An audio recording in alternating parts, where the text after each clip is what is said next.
I have something to offer to business that hasn't been shown before. You know, I have a whole energy that represents not just black youth, but white youth, Mexican youth, you know what I'm saying? That change right before you go from being 18 and unresponsible to when you go to being like 21, 22, and the whole world's on your shoulders. I believe strongly that my audience empathize with me because I show that side. I show that emotion, raw, uncut, good and bad. And so I think I can bring that more funnel, more directed into screenplays, more albums, producing, managing. You know what I'm saying? If I can figure out just how to control it, I can use it on a lot of different levels. Man, I'm almost more in awe of the people in awe of me than they are of me. You know what I'm saying? I trip off because it happens out of nothing. It just goes, you know, everybody just be screaming and acting, and I just trip. I get uncomfortable, and it's like similar to a deer being caught in the headlights. So me with just words, it's like a battle to find the right words to say at the right time. I'm curious when you think about the idea that you do have that kind of control over so many people, in one sense, the whole idea of being a role model comes up in the imagery. And a lot of people who know you, and I talked to them beforehand, suggested that, hey, you know, when you meet him, he's going to be something entirely different than you imagine and what the media is portraying him. What about that idea that you have been portrayed? And sometimes, I mean, to be honest, you like the portrayal of you just hard, thug. That's right. Don't step on me. That's right. You're in trouble. That's right. Yet there's another side to you, too. What about that idea that you've got to be able to figure out where you're going? To me, it's like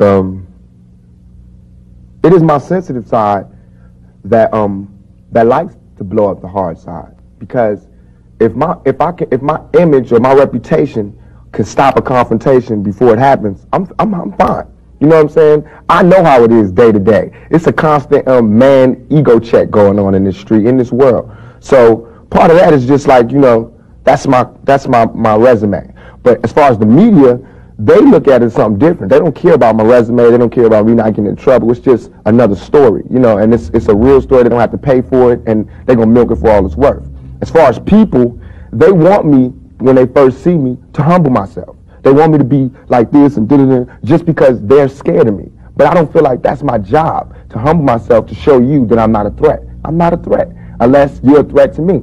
You know what I'm saying? So when people say, when you meet Pac, he's different than he is, because when somebody one-on-one, anybody one-on-one, I believe, honestly, that I can talk. I believe that I have the ability to reason. I have logic. I have compassion. I have understanding. If we talk, there's no problems. You know what I'm saying? But that's not what happens. People use what they heard in the media, and that's how they come at me.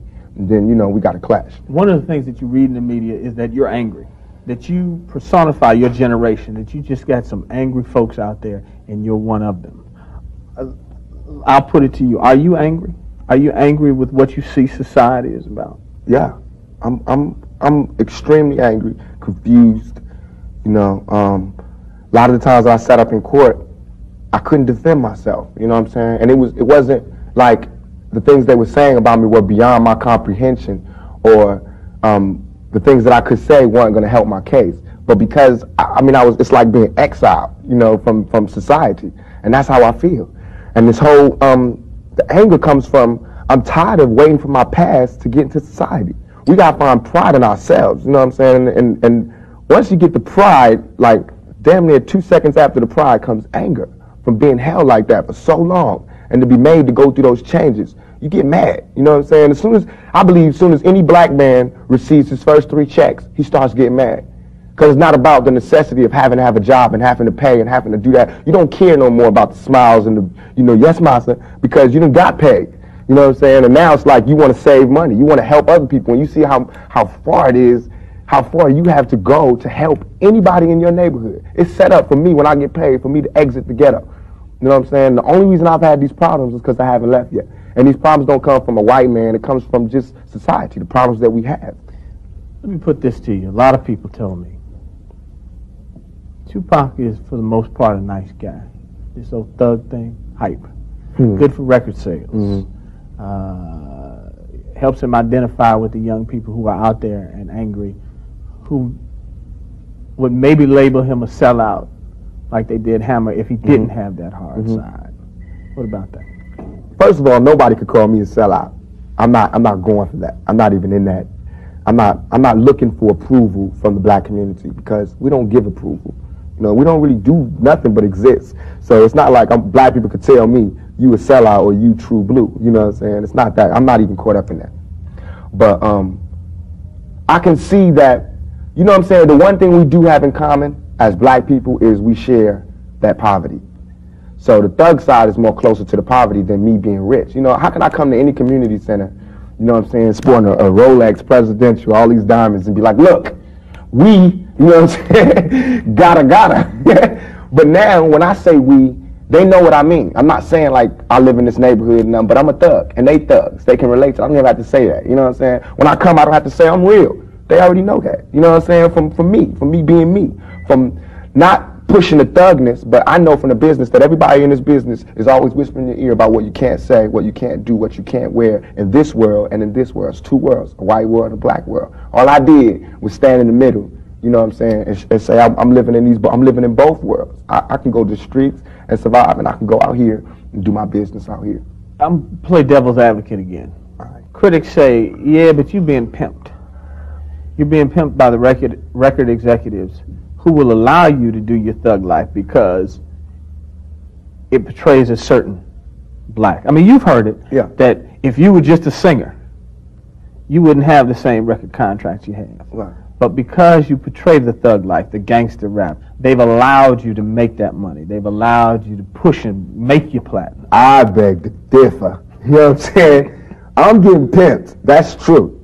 But just like how a woman would be, you know what I'm saying? Anybody to be pimped. You know, it's like, it's not that you get pimped, it's how long you get pimped. You know what I'm saying? Because if you really look at this situation, it is not I who's being pimped. When you look at the white kids with Raiders hats on, it's the white folks getting pimped. You know what I'm saying? Because I'm making their future. I'm writing down their curriculum. Right now, what I write in my album today, when it comes out in 2 months, that's what white kids is doing. So who really is getting pimped? What I'm writing in my raps is what the white kids is going to be saying to their mamas and daddies when they come home. Who is getting pimped? You know what I'm saying? I'm a high school dropout. You know what I'm saying? As far as my teacher told me when I was in high school, I ain't going to be, you know what I'm saying? I just got to, it's going down. You know what I'm saying? It's going down. You know, everybody's getting pimped. Whether you work a 9 to 5 or whether you work for yourself, you're getting pimped by somebody. That's not the crime. The crime is how long you allow yourself to get pimped. You have to come up. Everything is a come up. Everything is a struggle. You start from the bottom, working to the top. I asked Shakur about his feelings on people like New York minister Calvin Butts and the Reverend Jesse Jackson, who have been critical of Shakur and others for the gun-toting image many young rappers have. There's nothing criminal about bearing arms. You know what I'm saying? Nothing. Only the press and the media make you think that a black man arming himself is illegal or criminal, or that he wants to arm himself to rob a liquor store or something. You know what I'm saying? That is for me to defend myself, and it should always be. It's just about surviving, you know, and we have to be honest about the tools that we use to survive. And why is a black life any more recoupable than a white life? You know what I'm saying? We know that they don't put the same security in the ghetto that they do in the whites in the white neighborhoods. So therefore, for me to be out here saying don't, you know, put your guns down and no violence, that's hypocritical. And if I didn't talk about the violence, everybody would act like the violence wasn't there.